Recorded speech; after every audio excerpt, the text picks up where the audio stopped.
In today's video, I'm going to teach you how to create custom fields in Moosend.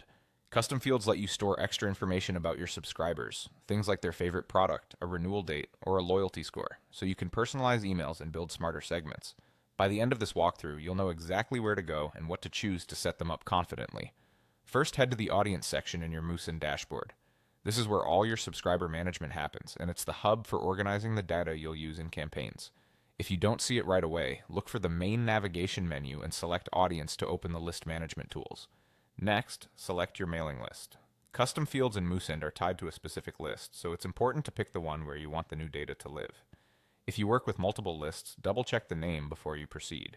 Choosing the correct list up front will save you time later and keep your data neat and reliable. Once you're inside that list, click on Custom Fields. This area shows any fields already available, including standard ones like email, as well as anything you've added previously. It's a great place to review what exists and avoid creating duplicates. If your team shares this account, take a moment to align on naming, so everyone uses the same structure. Now choose Add New Field. You're creating the container that will hold your subscribers' new data. A clear descriptive name helps a lot, for example, favorite color, customer tier, or sign-up source. Keep names short, avoid special characters, and try to be consistent with capitalization, so fields are easy to find in filters and automations.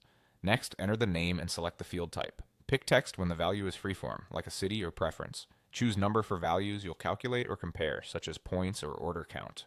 Select date for birthdays, renewals, or any time-based value you may want to use in scheduling or automation. Choosing the right type improves accuracy, enables the correct filters, and reduces formatting issues when you import or update data. When you're happy with the name and type, click Save. Moosend will create the field instantly, and you'll see it listed among your custom fields for that mailing list. From here, you can start populating it through imports, forms, or automations, and use it to personalize subject lines, dynamic content, and segments. That's it. Simple, structured, and ready to power more targeted campaigns. Thanks for watching, and happy emailing.